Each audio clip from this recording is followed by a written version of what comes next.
খুব ছোটবেলা থেকেই আমি খুলনা শহরে বড় হয়েছি। আর বাবা বোধহয় 1960 সাল থেকেই খুলনাতে সেটেল ছিল, বা আর একটু পরে হয়তো আমি ভুলে গেছি এই মুহূর্তে।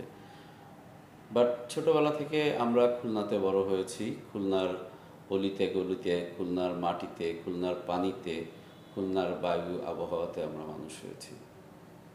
আমরা অনেক ভালোভাবেই ওখানে বড় হয়েছি। তো খুলনা নিয়ে আসলে আমি শেয়ার করতে আসিনি আপনাদের সাথে কোনো কিছু, বাট আমি একটা বিষয় নিয়ে আসলে আপনাদের আলোচনা করার জন্য বা জানানোর জন্য আসলে আমি এখানে এসেছি বা কথা বলছি। সেটা হচ্ছে, খুলনা শহরের খালিশপুর নামে একটা জায়গা আছে। এই খালিশপুরটাকে বলা হতো খুলনার একটা বড় শিল্পের প্রাণকেন্দ্র। আপনারা হয়তো জেনে থাকবেন, খুলনাকে বলা হয় শিল্পনগর। তো সেই খুলনার খালিশপুরটা ছিল শিল্পের জন্য বিখ্যাত। কি ছিল খালিশপুরে? ওখানে ছিল জুট মিল, অনেক জুট মিল ছিল। নারায়ণগঞ্জেও জুট মিল ছিল, বাট সবচেয়ে বেশি জুট মিল আমার মনে হয়, যদি আমি ভুল না, খালিশপুরে। মানে আমি যদি ভুল না করি তাহলে বেশি ছিল খালিশপুরে, মানে অনেক অনেক জুট মিল। এছাড়াও অন্যান্য ছড়ানো ছিটানোভাবে অনেক জায়গায় অনেক জুট মিল ছিল, বাট খুলনার এটা আসলে আমার দেখা অনেক জুট মিল এরিয়া, এবং ওখানে প্রচুর শ্রমিক ছিল যারা জুট মিলের সাথে কাজ করে জীবন জীবিকা নির্বাহ করতো, ফ্যামিলি চলতো। অনেক স্কুল ছিল যেখানে তাদের বাচ্চা কাচ্চা এরা লেখাপড়া করতো। কি হলো সেটা দেখেন, যখন আপনার এই এলাকার মানুষগুলো অর্থনৈতিকভাবে সচ্ছল হয়ে গেল, খুলনা একটা সচ্ছল এরিয়া হলো, জীবনযাত্রার মান অনেক সহজ, মানুষ খুব সুন্দরভাবে বসবাস করে, কিন্তু একটা চক্রান্ত শুরু হয়ে গেল, জুট মিল শ্রমিক আন্দোলন। এই শ্রমিক আন্দোলনটা এত ভয়াবহ পর্যায়ে চলে গেল, শ্রমিক অসন্তোষ, শ্রমিক আন্দোলন। আমি জানি না কারা এগুলো করে এগুলো, বাট যেগুলো হয়তো শুনেছি যে ইন্ডিয়ান কিছু চক্রান্তর আসলে এর পেছনে কাজ করেছে, ইন্ডিয়ান রয়ের চক্রান্ত কাজ করেছে, বাট এগুলো আসলে শোনা কথা, আমরা জানি না আসলে সত্যিটা কি। বাট শ্রমিক আন্দোলন চললো, শ্রমিকরা আন্দোলন করলো, আপনার জুট মিলগুলো জ্বালানো পোড়ানোর কাজগুলো করলো, জুট মিলের পার্টস পাতিগুলো নিয়ে বিক্রি করা শুরু করলো। এইভাবে করতে করতে, আন্দোলন করতে করতে, আমি এই চাই, ওই চাই, ওই চাই, আমার এত বেতন হইতে হবে, এত ফ্যাসিলিটিস দিতে হবে, 7 দিনের ভিতরে 4 দিন ঘুমাইতে দিতে হবে, মানে যত সব উদ্ভট উদ্ভট কিছু জিনিস চাওয়া শুরু করলো, যেগুলো আসলে মালিক পক্ষের দেওয়া সম্ভব ছিল না, বা মালিক পক্ষ ওগুলো দিয়ে ব্যবসা করার মতো অ্যাবিলিটি আসলে তাদের তৈরিও হয়নি।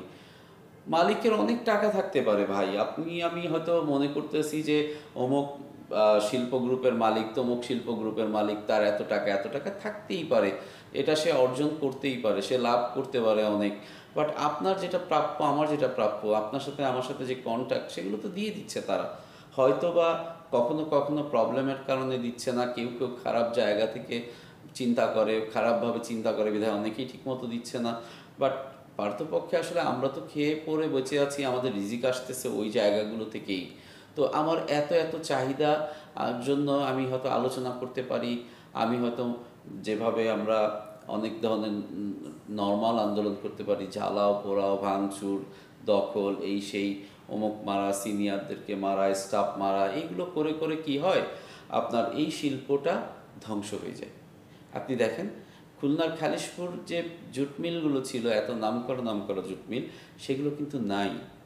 এগুলো অনেক আগেই বিলীন হয়ে গেছে। ইভেন আপনি যদি চিন্তা করেন তাহলে আপনারা দেখেন যে সেই শিল্প আমাদের দেশ থেকে হারিয়েই গেছে, যেটাকে আমরা সোনালি আঁশ বলতাম, সেই পার্ট এখন আর আমাদের দেশে ওইভাবে আর নেই। ওই পাটের পণ্য বা পাটের যে বিজনেস, সেটা কিন্তু ওইভাবে আর নেই, হারিয়ে গেছে। ঠিক তেমনি আপনি দেখেন, যখন আমাদের দেশে একটা ইন্ডাস্ট্রি বা একটা শিল্প ডেভেলপ করলো, সেটা হচ্ছে গার্মেন্টস। 1984 বা তার পর থেকেই আসলে এইটা, যখন জুট মিলগুলো আসলে বন্ধ হয়ে যায়, ঠিক তার পরপরেই, অলমোস্ট তার পরপরেই বা সমসাময়িক সময়েই বাংলাদেশে একটা বিপ্লব তৈরি হয়, এবং সেটা হচ্ছে আপনার পোশাক শিল্প, মানে গার্মেন্টস। আমরা ছোটোবেলায় দেখেছি বা শুনেছি, আমরা বিভিন্ন জায়গায় যখন যেতাম, মানে দাদা বাড়ি আসতাম বা নানা বাড়ির দিকে যেতাম, শুনতাম যে অনেক মেয়েরা চলে গেছে শহরে, ঢাকায়। কেন, কি করে? তারা সাভার, নারায়ণগঞ্জ, তারপর ঢাকাতে বিভিন্ন ধরনের গার্মেন্টসে চাকরি করে। এটা এটা কোন ধরনের শিল্প নতুন করে আসলো, তখন তো আসলে বুঝতাম না, পরে বুঝলাম। আর আমরা ছোটোবেলা থেকেই বা ইয়াং, যখন বাড়ন্ত বয়স থেকেই যখন বড় হচ্ছি, তখন থেকেই দেখতাম গার্মেন্টসে মেয়েদেরকেই বেশি চাকরি দেয়। অনেক মেয়ে, অনেক মেয়ে, অনেক মেয়ে, প্রচুর মেয়ে কাজ করে, মেয়েরাই বেশি কাজ করে। ছেলেরা হয়তো কাজ করে, বাট 50%-এর উপরে কাজ করে মেয়েরা। তো কারণ কি? কারণ হচ্ছে বাংলাদেশের মেয়েদের এই ফিঙ্গারগুলো এত সফট, এই ফিঙ্গারগুলো সফটের কারণে এবং স্মুথ, যে এই ফিঙ্গারগুলো দিয়ে তারা ফ্যাব্রিকের সারফেসগুলো খুব ভালো করে ধরতে পারে, এবং প্রত্যেকটা শেপ তারা খুব সুন্দর করে এই ফিঙ্গারগুলো দিয়ে ধরে ধরে ধরে ধরে যেভাবে আপনার সেলাই করে, তাতে অন্যান্য দেশের মেয়ে বা ছেলেদের থেকে প্রোডাকশন কোয়ালিটিটা যথেষ্ট স্মার্ট হয়, ভালো হয়।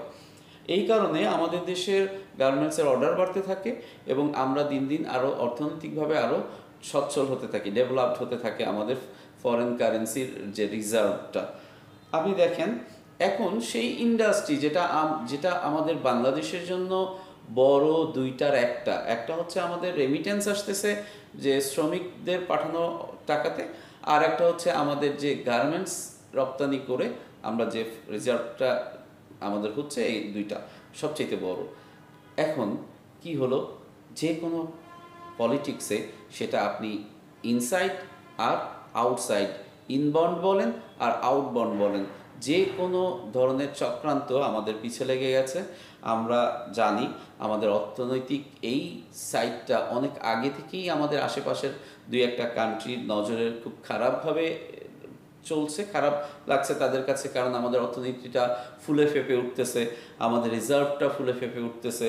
আমরা জানি যে প্রায় 40 প্লাস মাইনাস বিলিয়ন ডলার আমাদের রিজার্ভ হয়ে গেছিল, এবং এত বেশি রিজার্ভ আসলে এত ছোট ক্ষুদ্র কান্ট্রির জন্য এটা আসলে অস্বাভাবিক।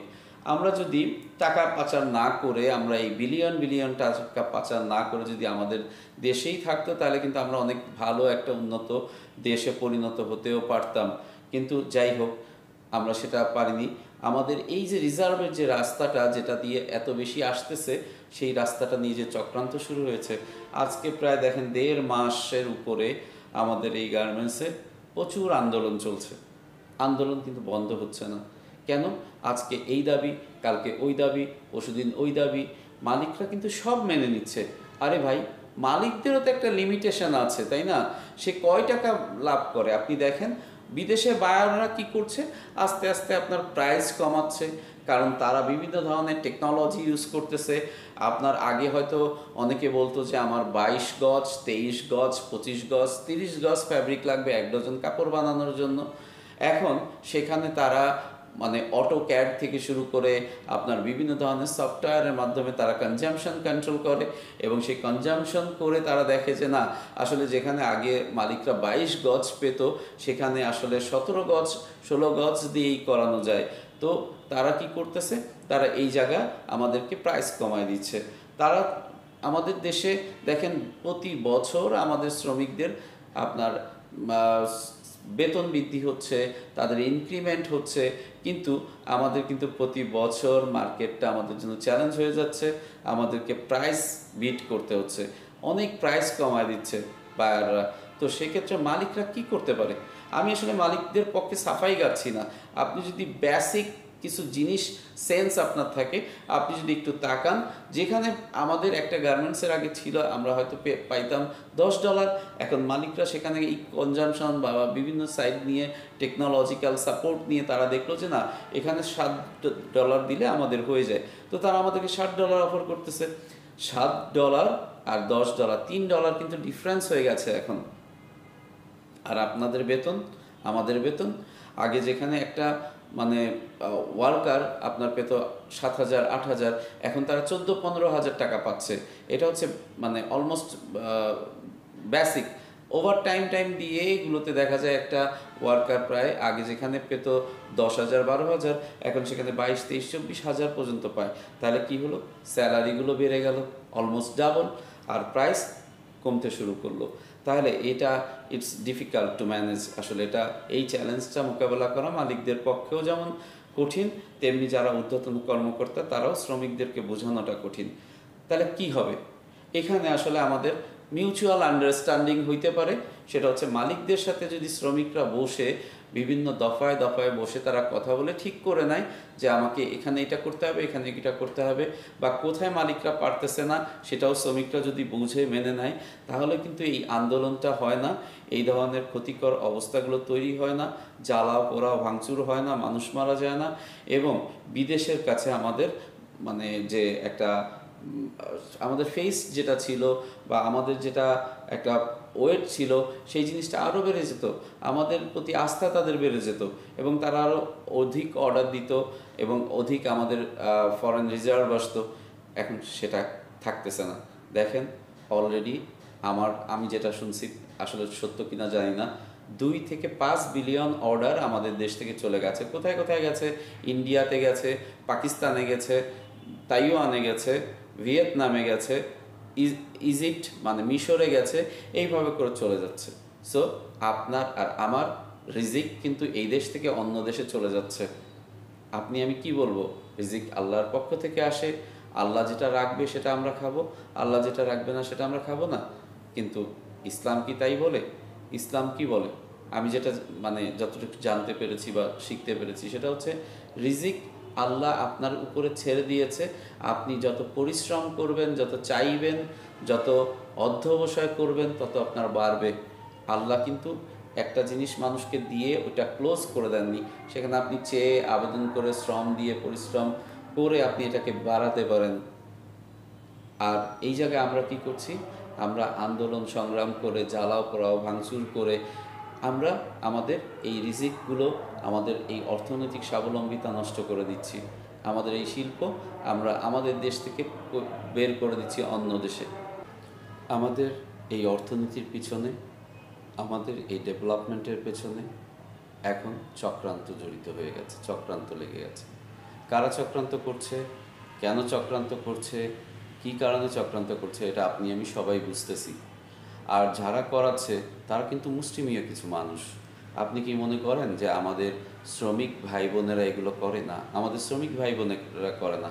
কিছু লিডার টাইপের লোক আছে যারা আসলে এগুলো করে তাদের আয় রোজগার হয়, এর কাছ থেকে টাকা নেয়, ওর কাছ থেকে টাকা নেয়, হয়তো এই এনজিও থেকে নেয়, ওই দাতা সংস্থা থেকে নেয়। এই ধরনের অনেক কিছু মানুষ থাকতে পারে যারা এর পেছনে ইন্ধন দেয়, উস্কানি দেয়। এই জায়গাগুলোতে আমরা তাদেরকে কি করতে পারি না, তাদেরকে আমরা ফাইন্ড আউট করতে পারি না যে আসলে এরা কারা। আমার মনে হয় বেশিরভাগ শ্রমিক যারা আছে তারা আসলে এগুলোর পেছনে নাই বা এগুলোর সাথে নাই। যারা করাচ্ছে তাদের কি বিবেকটা এতটুকু কাজ করে না? তারা কি এই দেশের মানুষ না? আচ্ছা, যদি এই দেশের মানুষ না হয়, আমি ধরে নিলাম তারা এই দেশের মানুষ না, তাহলে যারা এগুলো করাচ্ছে আমরা তাদেরকে কেন ফাইন্ড আউট করতে পারছি না? কেন আমরা তাদেরকে খুঁজে বার করতে পারছি না? এবং কেন তাদের বিরুদ্ধে আমরা দাঁড়াতে পারছি না? আমার দেশের জুট মিল চলে গেল, আমার দেশের ট্যানারি চলে গেল। আপনি দেখেন কোরবানির সময় আগে আমরা দেখতাম একটা কোরবানির চামড়া আমরা প্রায় 1000, 1200, 1400, 2000, 2500 করে বিক্রি করতাম। সেটা হঠাৎ করে রাজনৈতিকভাবে বা যে কোনোভাবেই হোক এটা চক্রান্তের কারণে কি হলো, এখন আর চামড়া বিক্রি হয় না, চামড়া বিক্রিই হয় না। আর আগে যেখানে চামড়া কেনার জন্য কারাকারি পড়ে যেত। তাহলে আমাদের এই শিল্পগুলো কাদের কারণে হারাচ্ছে, কেন হারিয়ে যাচ্ছে? আমরা এই জিনিসগুলো কেন ফাইন্ড আউট করছি না? আমার আবেদন আপনাদের কাছে, আমার রিকোয়েস্ট, আপনারা একটু খুঁজে বের করেন। আসেন সবাই মিলে এই দেশটাকে আমরা ভালো রাখার জন্য, এই দেশটাকে সুস্থ রাখার জন্য আমরা একসাথে কাজ করি, আমাদের শিল্পকে আমরা বাঁচাই। আপনারা যারা বুঝতে পারতেছেন না যে এই শিল্প হারাই গেলে কি হবে ভাই, আপনি আমি সবাই রাস্তায় রাস্তায় ঘুরতে হবে। দেখেন বেকারত্ব আবার বেড়ে গেছে। আপনি দেখেন এখন একটা আন্দোলন চলতেছে যে গার্মেন্টসে মেয়েদেরকে বেশি নেয়, ছেলেদেরকে নেয় না। আসলে কেন ছেলেরা আন্দোলন করে, ভাঙচুর করে, সব করে? এই জন্য না। ব্যাপারটা হচ্ছে আগে থেকেও মেয়েদেরকে অনেক নেওয়া হতো, বেশিরভাগ সময়ই মেয়েদেরকেই নেওয়া হতো, শুরু থেকে বেশি মেয়েই নেওয়া হতো। পুরুষরা কিছু ছিল, ছেলেরা কিছু ছিল, কিন্তু ইদানিং আপনার বিভিন্ন কারণে বেকারত্ব বাড়াতে ছেলেদের সংখ্যা বেড়ে গেছে। এখন আপনার এই ছেলেরা চাকরির জন্য অন্য কোনো সেক্টরে বা ব্যবসায় এতভাবে করতে না পেরে তারা কি করছে, প্রতিষ্ঠিত হতে না পেরে তারা গার্মেন্টস সেক্টরে ঝুঁকতেছে। আমি এমন অনেক ছেলেপেলেকে দেখছি যারা মার্কেটিংয়ের সাথে ছিল, যারা ফার্নিচার ব্যবসার সাথে ছিল, যারা আপনার বিভিন্ন ধরনের প্রোডাক্ট সেলিংয়ে ছিল। অনেক লোক এখন আমাদেরকে ফোন করে, আমাকে একটা চাকরি দেন, আমি বেকার, আমার আসলে এতদিন এত বছরের জব এক্সপিরিয়েন্স, আমি এই ট্রেডে কাজ করেছি, আমাকে একটু কাইন্ডলি স্যার একটু করা যাবে কিনা, বা ভাই একটু করা যাবে কিনা, বা আঙ্কেল একটু এটা আমাকে সাপোর্ট করা যাবে কিনা, এরকম অনেক অফার আমরা পাই। তো বেকারত্ব আসলে বেড়ে গেছে। এই বেকার ছেলেপেলেগুলো, এই লোকগুলো কি করছে, আপনার আমাদের এই সেক্টরটার ভিতরে ঝুঁকছে। কর্মসংস্থান তৈরি করবে কোত্থেকে মালিকরা বলেন, যদি এরকম আন্দোলন সংগ্রাম চলে? আমি দেখেছি আপনার অনেক মালিক প্রায় আরও 20 লাইন, 30 লাইন, 40 লাইন বাড়ানোর জন্য, প্রোডাকশন বাড়ানোর জন্য, অর্ডার বাইরে থেকে আনার জন্য আপনার কাজ করছে। বাট এই আন্দোলনে তারা স্থবির হয়ে গেছে, তারা নতুন করে সাহস পাচ্ছে না বাড়ানোর। যে ইন্ডাস্ট্রি যা এখন আছে সেগুলো ক্লোজ করার জন্য অনেকে কাজ করছে। তাহলে কিভাবে হবে বলেন? আমরা সবাই মিলে আসেন, আমরা সবাই বসি, আমরা সবাই আলোচনার মাধ্যমে প্রবলেম সলভ করি। দেশের অর্থনীতি ডেভেলপ রাখার জন্য, অর্থনীতিটা সুন্দর সুস্থভাবে ধরে রাখার জন্য এই ইন্ডাস্ট্রিটাকে আমরা বাঁচাই, আর আমরা নিজেদের ক্ষতি নিজেরা না করি। আশা করি আমরা সবাই যেদিন ভালোভাবে একসাথে পথ চলবো, একসাথে আমরা সবাই মিলে আমাদের এই ইন্ডাস্ট্রিকে, এই শ্রম বাজারটাকে আমরা ধরে রাখার জন্য কাজ করব, তখন সেদিনই আমরা সার্থকভাবে আমাদের দেশকে ভালোবাসার প্রমাণ দিতে পারবো। আসেন সবাই একসাথে হই, একজোট হই, আমরা বাঁচাই আমাদের এই ইন্ডাস্ট্রি। ধন্যবাদ সবাইকে।